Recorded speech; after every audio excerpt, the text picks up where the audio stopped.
오늘 말씀 부활입니다. 오늘은 기독교의 최대 명절이며 기념일인 부활절입니다. 부활이라는 말은 생명의 활동이 완전히 중지된 상태에서 다시 소생해서 살아나는 것이 부활입니다. 그러니까 죽었다가 살아나는 게 부활이에요. 성경에서는 이 부활에 대한 기록들이 다수가 있어요. 그 중에 다니엘서 12장 2절을 읽어봅니다. 다 같이 읽어봅니다. 시작. 땅의 뒷결 가운데서 자는 자들 중에 많은 사람들이 깨어나 영생을 얻으러 있겠고 수치를 당하여서 영원한 부끄러움에 당할 자도 있을 것이며. 아멘. 다니엘이 기도 중에 응답을 받았는데 하나님이 저 말씀해 주셨어요. 티끌 중에 다 썩어서 먼지가 되고 흙으로 들어갔는데도 때가 되면 부활해서 다시 일으켜서 어떤 사람은 영생으로 들어가고 어떤 사람은 영원한 형벌에 들어갈 것이다. 또 다수의 말씀 중에 이사야서 26장 19절을 잠깐 보겠습니다. 다 같이 있습니다. 시작. 주의 좋은 자들은 살아나고 주의 사자들은 일어나리이다. 티끌이 자가 따서 너희를 깨어나라 하야. 주의 이스라엘 빛나는 이스라엘이 땅의 죽은 자들을 내놓으리다. 아멘. 마지막 때 부활의 때가 이르면 땅도 바다도 그 흔적을 티끌을 다 내놓아서 부활케 한대요. 이것이 우리에게도 닥쳐요. 우리에게도 옵니다. 그래서 성경은 부활을 이렇게 증언하며 기록되어 있습니다. 부활을 부인하는 것은 성경의 말씀을 부인하는 것이 되므로 하나님을 부인하는 것이 됩니다. 쉽게 말하면 부활을 부인하는 것은 하나님을 부인하는 것입니다. 그런데 세상은 부활을 상당히 부인하고 믿는 자들 중에서 어떤 교회들은 부활만큼은 믿지 못한다고 합니다. 그러면 하나님을 믿지 않는 거예요. 이 부활은 하나님과 아주 직결되는 거예요. 그리고 다른 종교에서는 이 부활에 대해서 자신 있게 말하지 못합니다. 기독교만이 부활에 대해서 자신 있게 말하며 예수님의 부활을 기념합니다. 그래서 우리는 이 부활이 첫 번째 열매는 예수님께 있고 두 번째는 우리에게 올 겁니다. 이 사실을 믿어야 됩니다. 부활을 철저하게 부정하는 것은 사단의 역사입니다. 그것을 사단의 역사를 마태복음 28장 11절에서 15절에 이렇게 기록되어 있습니다. 다 같이 읽어봅니다. 시작.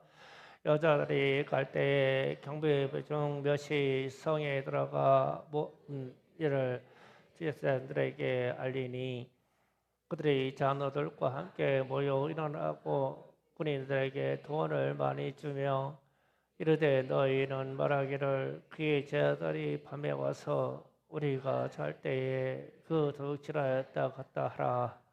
만일 이 말이 총독에게 들리면 우리가 원하여 너희로 근심하지 않게 하리라 하니 군인들이 돈을 받고 가르친 대로 말쓰니 이 말이 오늘날까지 유대인 가운데 두루 퍼지니라. 아멘. 부활을 부정하는 것은 사단의 뜻이고 마귀의 역사입니다.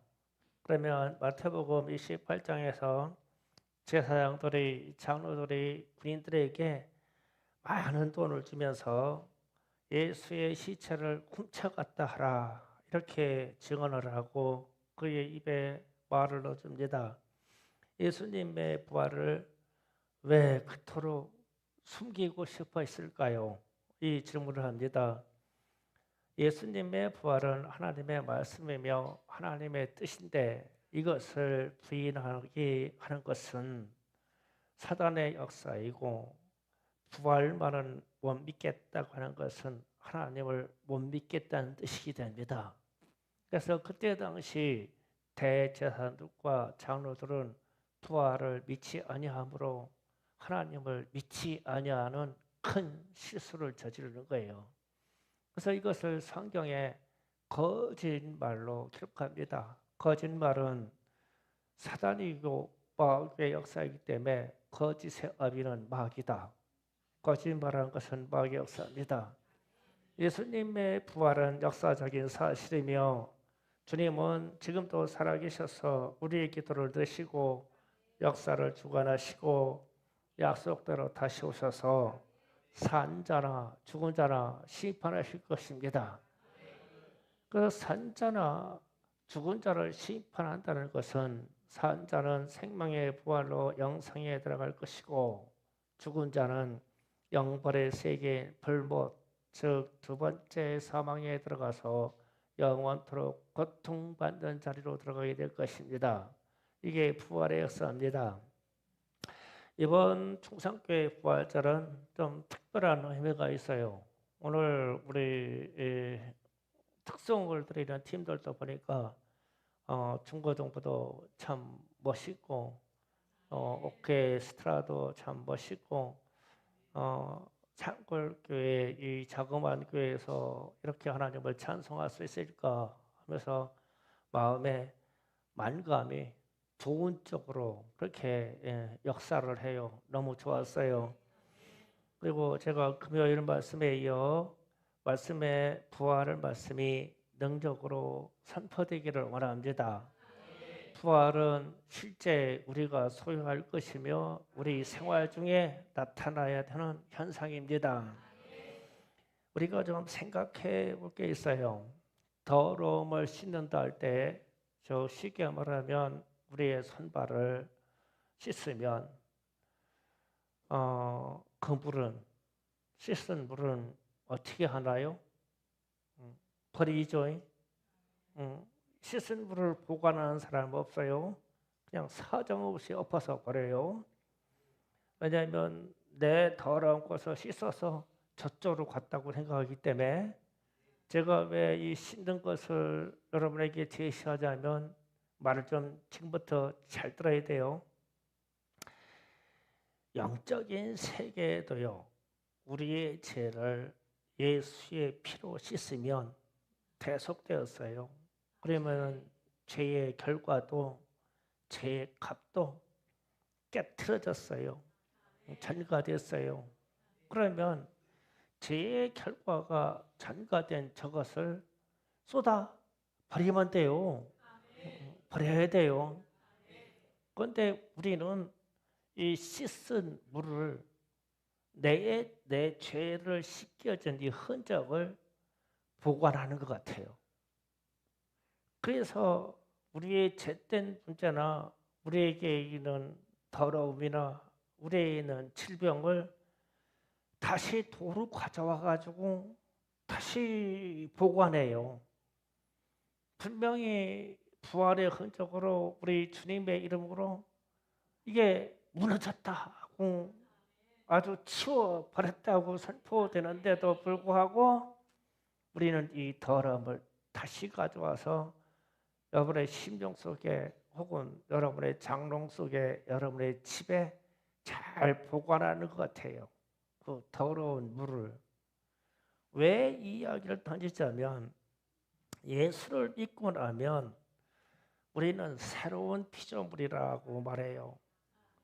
고린도 후서 5장 17절 말씀을 잠깐 읽고 갑니다. 다 같이 있습니다. 시작. 그런 정도도 이제 그리스도 안에 있으면 새로운 피조물이라 이전 것은 지나갔으니 보라 새 것이 되었도다. 아멘. 예수를 믿으면 그 이후로 우리는 새로운 피조물, 창조된 창조된 우리의 형체가 우리의 심령이 완전히 새 것으로 전환됐대요. 변화됐대요.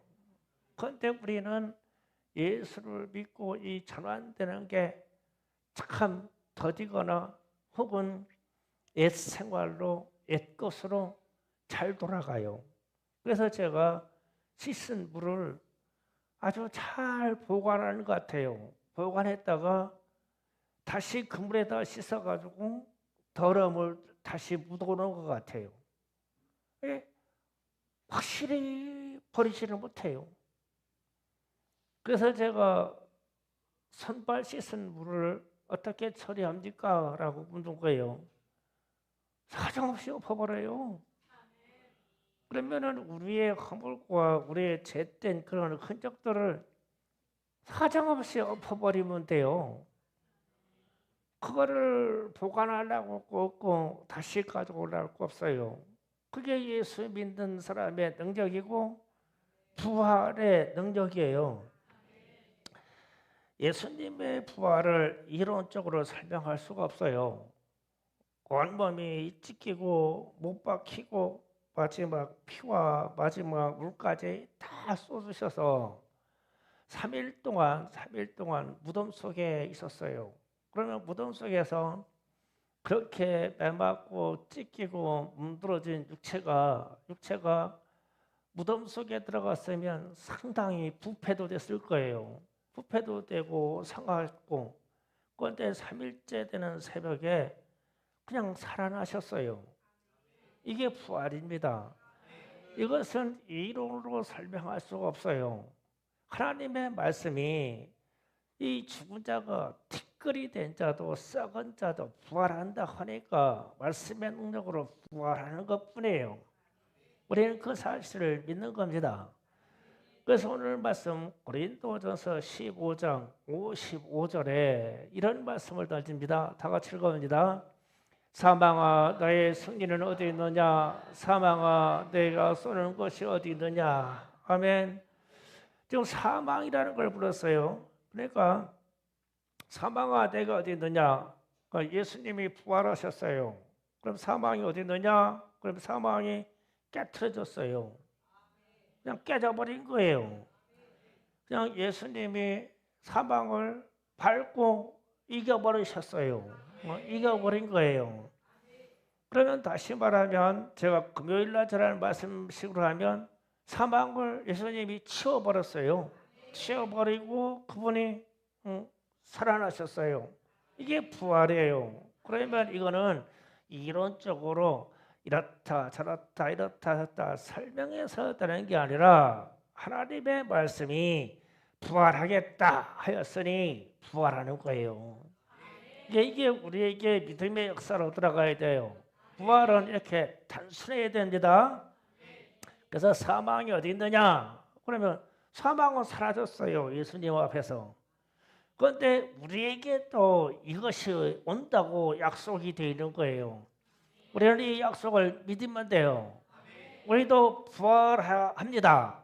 또 부활해야만 됩니다. 그래야 진짜 영원한 세계에 들어가요. 그러면 우리가 예수님께서 부활하심으로 사망 권세 이겼네. 아멘. 찬송가의 가사 중에 나옵니다. 제가 쭉 한번 찾아봤어요. 어둠의 권세를 이겼네. 부활하심으로 원수를 이겼네. 부활하심으로 마귀 권세 이겼네. 부활하심으로 모든 거짓을 이겼네. 부활하심으로 모든 질병을 이겼네. 부활하심으로 모든 슬픔을 이겼네. 부활하심으로 모든 죄의 값을 이겼네. 부활하심으로 모든 아픔을 이겼네. 아멘. 이렇게 강력하게 역사했어요. 이게 부활입니다. 이것이 부활의 능력이고 예수님이 첫 번째 열매로 부활하신 것입니다. 그러면 하나님의 말씀이 너희도 부활하겠다. 그러면 시제적으로 시간적으로 현재 진행형으로 믿어야 되느냐 아니면 미래지향적으로 믿어야 되느냐 이 관점에 문제가 있어요. 여러분은 어떤 것을 선택하고 싶어요? 우리 성경은 현재 진행형으로 말해요. 부활을요. 그러면 예수를 믿는 즉시 우리는 영생을 말하거든요. 왜 그러냐면 부활이 지금 우리에게서 진행되고 있기 때문에, 현재 진행되고 있기 때문에 우리는 영생한다고 말하는 거예요. 미래지향적으로 이렇게 말해요. 꼭 틀린 말은 아니지만 우리는 언젠가 죽어 썩었다가 그때 세상 끝에서 부활할 거야, 이러는 신앙하고, 아니야, 나는 지금 육체로 살았는데 지금부터 부활의 능력을 쌓아가고 있어. 부활의 능력이 내게 역사하고 있어. 그러면 어떤 믿음의 생활이 강렬하겠어요? 지금 현재 내가 부활의 능력으로 살고 있다고 하는 이 믿음의 능력이 강렬해요. 세상과 타협할 게 없고, 이 믿음을 가진 사람이 순교의 역사에서 그렇게 물러설 것이 없고, 아니 지금 내가 부활의 역사로 살고 있는데 세상의 모든 죽음과 악한 것에 다 타협할 수가 없어요. 부활의 능력이 지금 역사하니까, 더 죽어도 괜찮으니까 나를 부활시키시고 우리 주님이 내 영혼을 영광으로 받으실 것이니까. 그런데 먼 훗날에 주님이 재림하여 심판할 때 부활할 것이라고 우리의 육체의 생명을 길게 늘어놓으면 우리의 신앙이 참 추잡해지기 시작해요. 세상과 타협할 것이 너무 많아요. 지금 현재의 믿음을 놓고. 그러면 우리는 믿음은 항상 우리가 현재적이고 현재적으로 진행되는 거예요. 부활도 지금 현재적이고 이 현재적인 것이 진행되고 있는 거예요. 그래서 현실적인 우리 믿음을 가져야 돼요. 그러면 현재 진행인 이것이 우리의 목표입니다. 그러면 부활이다 그러면 그냥 부활될 거야 이게 아니다. 부활이다 그러면 야 부활이다. 이렇게 우리에게 이 선언이 돼야 돼요. 그냥 사정없이 내게 부활이다. 옆에 있는 사람에게, 우리 가족에게 부활이다. 이렇게 선언돼야 이게 부활의 능력입니다. 뭐 미래적으로 이렇게 하면 안 돼요. 그러면 할렐루야 부활의 주님을 만났습니다. 이렇게 되면 사망 권세 이겨버렸어요. 사망 권세 치워버렸어요. 어둠의 세계를 치워버렸어요. 모든 원수를 치워버렸어요. 우리는 부활의 능력으로 모든 거짓의 역사를 치워버렸어요. 모든 질병을 치워버렸어요. 모든 슬픔을 치워버렸어요. 모든 가난을 치워버렸어요. 죄값을 치워버렸어요. 모든 아픔을 치워버렸어요. 모든 우울증도 치워버렸어요. 내면의 상처도 치워버렸어요. 내게 숨겨져 있는 과거도 치워버렸어요. 그냥 부활의 능력으로. 그러면은 부활의 능력으로 이겼습니다. 치워버렸습니다. 사망과 거짓이 무너졌습니다. 이렇게 되면 우리에게, 우리 지금 당장 우리 내면에 내게 뭐라고 선포해드냐면 두 손 번쩍 들고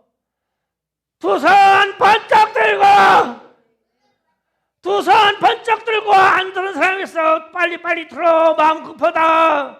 두 손 번쩍 들고 야 부활이다. 할렐루야. 아멘. 두 손 내려요. 그러면 다시요. 모든 사망 치워버렸다. 가난 치워버렸다. 모든 질병 무너졌다. 모든 죄값 무너졌다. 가난이 무너졌다. 야 부활이다. 아이고 연습시켜도 소용없어. 아이고 나 말씀 짧게 하려고 했는데 좀 더 해야 되겠어. 안 되겠다. 모든 우울증을 치워버렸다. 아픔도 무너졌다. 가난도 무너졌다. 사망도 무너졌다. 죄값도 무너졌다.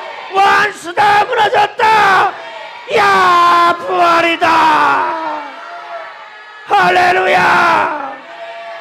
이게 현실적인 현재 진행의 믿음이란 말이에요. 할렐루야. 다시 한번 사망이 맞았도다. 야, 부활이다. 기도하겠습니다. 주여, 삼창을 기도합니다. 주여, 주여.